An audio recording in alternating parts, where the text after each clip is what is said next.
بسم اللہ الرحمن الرحیم۔ اللہم صلی علی محمد وعلی آل محمد کما صلیت علی ابراہیم وعلی آل ابراہیم انک حمید مجید۔ اللہم بارک علی محمد وعلی آل محمد کما بارکت علی ابراہیم وعلی آل ابراہیم انک حمید مجید۔ السلام علیکم۔ تو آج ہم بات کر رہے ہیں اس دن کی جس دن حضرت محمد صلی اللہ علیہ وآلہ وسلم کی ولادت ہوئی، جس دن وہ اس دنیا میں تشریف لائے، یعنی 12 ربیع الاول۔ ہم سب نے سنا ہے کہ 12 ربیع الاول کو نبی کریم صلی اللہ علیہ وآلہ وسلم کی ولادت ہوئی، لیکن کیا آپ کو پتہ ہے کہ اس دن دنیا کے کونے کونے میں ایسے عجیب و غریب واقعات ہوئے جو آج بھی عقل کو حیران کر دیتے ہیں؟ کیا آپ نے کبھی یہ سنا کہ فارس کے بادشاہ کو اس رات ایک خواب آیا جس نے اس کی نیندیں اڑا دیں؟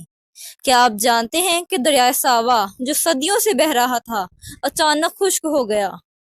کیا آپ نے کبھی غور کیا کہ اس رات آسمان پر ایک ایسا ستارہ نمودار ہوا جس کی پیشن گوئی صدیوں پہلے اہل کتاب اپنی کتابوں میں کر چکے تھے؟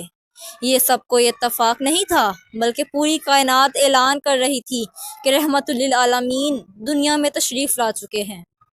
تو اب ہم بات کرتے ہیں کہ فارس کے بادشاہ نے کیا خواب دیکھا۔ تو کسریٰ نے خواب دیکھا۔ دیکھیں، اس وقت بادشاہ اپنے نام سے نہیں بلکہ اپنے لقب سے پہچانے جاتے تھے۔ اس وقت کے بادشاہ کا لقب تھا کسریٰ۔ کسریٰ نے خواب میں دیکھا کہ ارض سے ایک آگ نکلی اور پوری فارس کی سرزمین کو اپنی لپیٹ میں لے لیا۔ تعبیر میں یہ بتایا گیا کہ ایک نئی طاقت ابھرے گی جو فارس کو شکست دے گی، اور ایسا ہی ہوا۔ چند دہائیوں بعد فارس کی عظیم سلطنت مسلمانوں کے ہاتھوں ختم ہو گئی۔ اور اب بات کرتے ہیں دریائے ساوا جو کہ صدیوں سے بہہ رہا تھا اور اچانک خشک ہو گیا۔ یہ کوئی معمولی بات نہیں تھی، لیکن اس رات اللہ نے اسے خشک کر کے اشارہ دیا کہ اب باطل کی بنیادیں ہلنے والی ہیں۔ ان کے مذہبی پیشوا بھی کہنے لگے کہ یہ کوئی معمولی بات نہیں ہے، اس کا مطلب ہے کہ کوئی عظیم الشان ہستی اس دنیا میں آ گئی ہے جس کے آنے سے ہمارا مذہب اور ہماری سلطنت ختم ہو سکتی ہے۔ اور تھرڈ بات تھی کہ آسمان پر چمکتا ہوا ستارہ۔ پتہ ہے، یہودی علماء کی کتابوں میں یہ پیشن گوئی تھی کہ جب آخری نبی دنیا میں تشریف لائیں گے تو آسمان پر ایک خاص ستارہ چمکے گا۔ اسی رات مدینہ کے ایک یہودی عالم نے وہ ستارہ دیکھا اور اپنی قوم سے کہا، آج آخری نبی دنیا میں پیدا ہو گئے ہیں۔ اور اب آگے بڑھتے ہیں کہ اس وقت فارس کا آتش کدہ بجھ گیا۔ ہم سب جانتے ہیں کہ آگ بجھ گئی، لیکن آپ لوگ یہ نہیں جانتے کہ اس وقت وہ آگ 1000 سال سے مسلسل جل رہی تھی اور اہل فارس اسے خدائی طاقت سمجھتے تھے۔ جب وہ آگ بجھی تو ان کے بڑے بڑے کاہن نے کہا، یہ بجھنا نہیں ہے، یہ تو ہماری حکومت کا خاتمہ ہے۔ دیکھیں ماشاءاللہ کیا کیا نہیں ہوا حضرت محمد صلی اللہ علیہ وآلہ وسلم کی پیدائش پر۔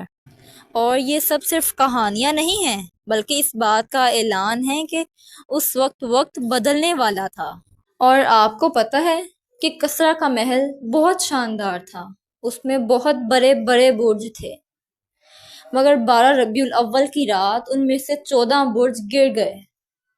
کسریٰ اپنے محل کے ٹوٹے برج دیکھ کر حیران رہ گیا۔ اس نے بولا، یہ رات ہمارے لیے زوال کی رات ہے۔ شام اور روم کے پادری اپنی اپنی کتابیں کھول کر دیکھنے لگے کہ وہ آخری نبی جن کا ذکر ہماری پیشن گوئی میں ہے کہیں آ تو نہیں گیا۔ اور علماء فارس نے تعبیر دی کہ اب 14 بادشاہوں کے بعد تمہاری حکومت ختم ہو جائے گی، اور یہی ہوا۔ 14 کسریٰ کے بادشاہوں کے بعد فارس کی سلطنت اسلام کے قدموں میں آ گئی۔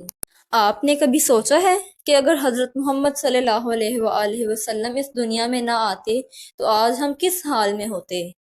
شاید آج بھی بیٹیوں کو زندہ دفن کیا جاتا، یا شاید عورت کو کبھی عزت نہ ملتی، یا شاید خدا کی جگہ آج بھی پتھروں اور جانوروں کی پوجا کی جا رہی ہوتی۔ لیکن اللہ نے ہمیں محمد کی صورت میں رحمت عطا کی، یہ ہمارے لیے بہت بڑا تحفہ ہے۔ اور کچھ دن پہلے ایک بات میرے ذہن میں آئی کہ 1400 سال پہلے نہ تو کوئی موبائل تھا، نہ انٹرنیٹ، نہ اخبار، نہ ریڈیو۔ خبر کو ایک جگہ سے دوسری جگہ پہنچنے میں بھی ہفتے لگ جاتے تھے۔ پھر یہ کیسے ہوا کہ رسول کی ولادت کی خبر چند دنوں میں دنیا کے مختلف حصوں میں پہنچ گئی؟ کیونکہ یہ دن صرف ایک ولادت کا دن نہیں تھا، بلکہ یہ دن دراصل دنیا کا پہلا گلوبل انفارمیشن نیٹ ورک تھا۔ اس وقت کمیونیکیشن کا نظام تو نہ ہونے کے برابر تھا۔ قبیلے ایک دوسرے کے حالات سالوں بعد جان پاتے تھے۔ شام کی خبریں مکہ تک مہینوں بعد پہنچتی تھیں، لیکن نبی کی ولادت کا دن ایسا تھا کہ مکہ میں پیدا ہونے والے ایک بچے کی خبر فوراً مدینہ، شام، فارس اور حبشہ تک پہنچی۔ کیونکہ یہ عام کمیونیکیشن نہیں تھی، یہ اللہ کا بنایا ہوا اسپیشل براڈ کاسٹ سسٹم تھا۔ مدینہ کے یہودی علماء نے اپنی کتابوں میں جو آخری نبی کی نشانیاں پڑھی تھیں وہ انہیں نظر آنے لگیں، اور وہ بول اٹھے کہ آج رات آخری نبی پیدا ہو گئے ہیں۔ دیکھیں، وہ مدینہ میں بیٹھے تھے اور مکہ میں کیا ہوا اس بات کا انہیں علم ہو گیا۔ کیا کمال کی بات ہے نا۔ اور شام کے پادریوں نے بھی آسمان پر ایک نیا ستارہ دیکھا۔ یہ وہی ستارہ تھا جس کا ذکر ان کی کتابوں میں ہوا تھا۔ انہوں نے بھی فوراً اعلان کیا کہ انتظار ختم ہو گیا، آخری نبی اس دنیا میں تشریف لا چکے ہیں۔ ادھر فارس کے بادشاہ کسریٰ نے بھی اپنے خواب میں دیکھا اور بولا کہ یہ عرب میں پیدا ہونے والے نبی کی علامت ہے۔ یعنی ایک طرف مدینہ، دوسری طرف شام اور تیسری طرف فارس، تینوں جگہ ایک ہی وقت میں خبر پہنچی۔ یہ محض کوئنسیڈنس نہیں تھا، بلکہ یہ تو اللہ تعالیٰ کی طرف سے خبر تھی۔ یہ سب واقعات ایک بات صاف بتاتے ہیں، اسلام شروع دن سے ہی گلوبل تھا۔ یہ پیغام صرف مکہ یا عرب کے لیے نہیں تھا، بلکہ یہ پوری دنیا کے لیے تھا۔ اس لیے اللہ نے خود اعلان کیا اور خود خبر پوری دنیا تک پہنچائی۔ اب ہمیں سوچنا ہے کہ اگر اس وقت اللہ نے نبی کی ولادت کی خبر دنیا بھر تک پہنچائی، تو آج جب ہمارے پاس انٹرنیٹ، موبائل اور سوشل میڈیا ہے، تو کیا ہم اس نبی کا پیغام دنیا تک پہنچا رہے ہیں یا اپنا وقت فضول چیزوں میں ضائع کر رہے ہیں؟ تو آج اگر ہم واقعی اس دن کو منانا چاہتے ہیں تو ہمیں اپنی زبان، اپنے سوشل میڈیا، اپنے موبائل، اپنے قلم کو استعمال میں لانا ہوگا، کیونکہ 12 ربیع الاول صرف جشن منانے کا دن نہیں ہے، بلکہ نبی کا پیغام دوسروں تک پہنچانے کا دن بھی ہے۔